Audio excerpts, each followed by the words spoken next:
Welcome. Today, we're diving into a question that's incredibly practical. How long does it actually take to free your mind from suffering? Are we talking about a lifelong struggle, or could it happen a whole lot faster than we think? We're going to jump into some foundational texts to map out this exact journey and figure out what really speeds up the process.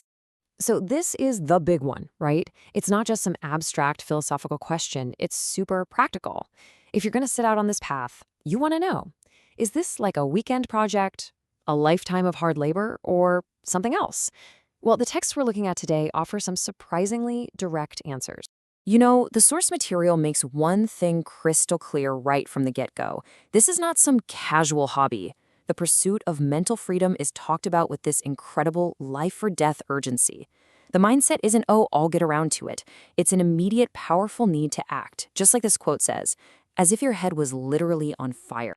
Okay, so here's our game plan. First, we'll nail down the destination. What exactly is a cooled mind? Then we'll check out the vehicle, the training that actually gets you there.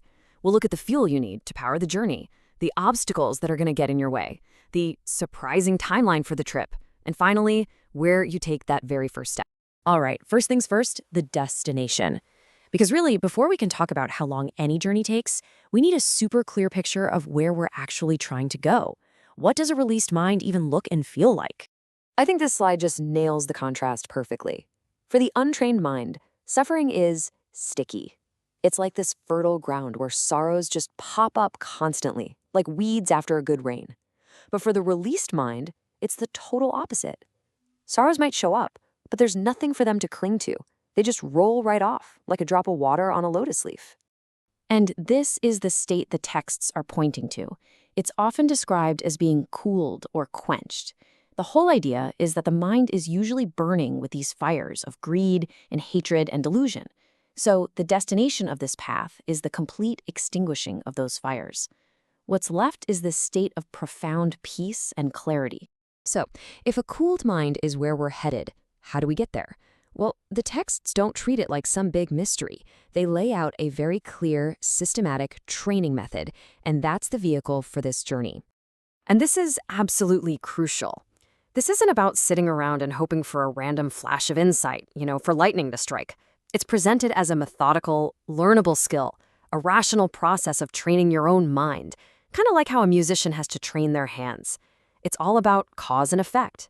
And this shows you just how progressive the training is, which is key.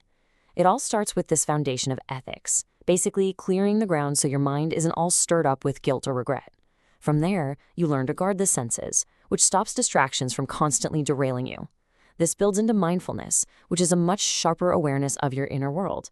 And finally, that refined awareness leads to immersion, these states of really deep, unified concentration. See how each step just builds on the last one?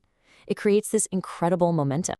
Of course, any vehicle needs fuel. I mean, you can have the most amazing car in the world, but it's not going anywhere without gas. And the same thing is true for this mental training. The texts are very specific about the qualities that act as the essential fuel for this journey, the very things that determine how fast you go. And here are 5 of the big ones: faith, or confidence that this path actually works; conscientiousness and prudence about your actions; sustained energy; and of course, the wisdom to see things as they really are. According to the texts, if you have these qualities, you don't fail. You get established in the teaching. I just love this quote because it shows that energy isn't some passive thing you either have or you don't. It's framed here as a conscious decision. It's a choice you make when you recognize how precious this opportunity is and how real the dangers of life are. That recognition itself becomes the fuel that drives you forward. Okay, time for a little reality check. The path isn't some smooth, open highway. The texts are just as clear about the obstacles, the potholes and roadblocks that will absolutely slow you down and keep your mind stuck. And it really all boils down to these 3, often called the unskillful roots, or more famously, the 3 poisons. You've got greed, which is craving; hate, which is aversion; and delusion, which is just fundamentally misunderstanding reality.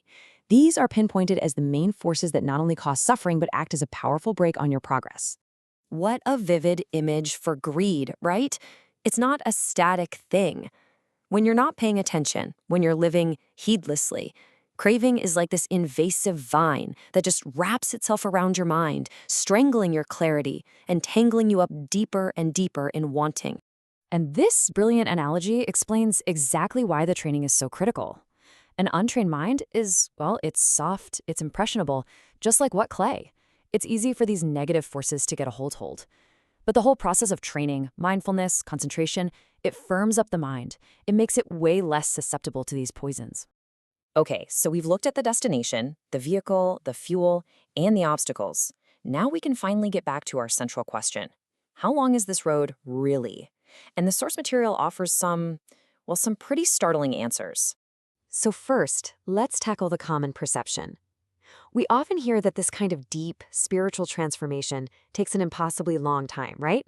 That it stretches out over countless rebirths. But is that what these early texts actually say? 7 days. This number comes from a specific story in the texts about a Brahma named Sela and his whole assembly. The text says that after meeting the Buddha, in these 7 days, we've become tamed in your teaching. Now, tamed in the teaching is a huge statement. It points to a really rapid and radical transformation for a massive group of people. We're talking 1,250 of them. But here's what's so important. That 7-day story isn't just some one-off miracle. It's actually illustrating a much broader principle. The text state over and over that making a complete end to suffering in this very life is totally possible. It's not a guarantee for sure, but it is presented as a very real, achievable outcome. And this brings us right back to that idea of causality. The texts compare the process to drilling a dry stick to create fire. You don't get fire by wishing for it, right? You get it by applying the correct method with persistent effort. Awakening isn't some magic wish fulfilled. It's the natural result of cultivating the right conditions. And how fast that fire ignites? Well, that depends entirely on the quality of your method and the energy you bring to it. So, if this is all possible, and if it's a rational process, where in the world does it begin? We're going to wrap up by bringing this whole grand journey down to the very first step you can take, right here, right now. Because ultimately, the entire path, from the very first step all the way to the final goal, it isn't about going somewhere else. It's about changing how you see. It's a process of stripping away delusion and developing the clarity to see your own experience, your thoughts, your feelings, the world around you, honestly and directly, just as it is. And that brings us to the end of our explainer, and to a question just for you. If the whole journey really begins and ends with just seeing clearly, what is one aspect of your experience, maybe one reaction, one habit, one belief, that you could look at with just a little more clarity today? That journey of 1,000 miles, or maybe even just 7 days, it starts right there.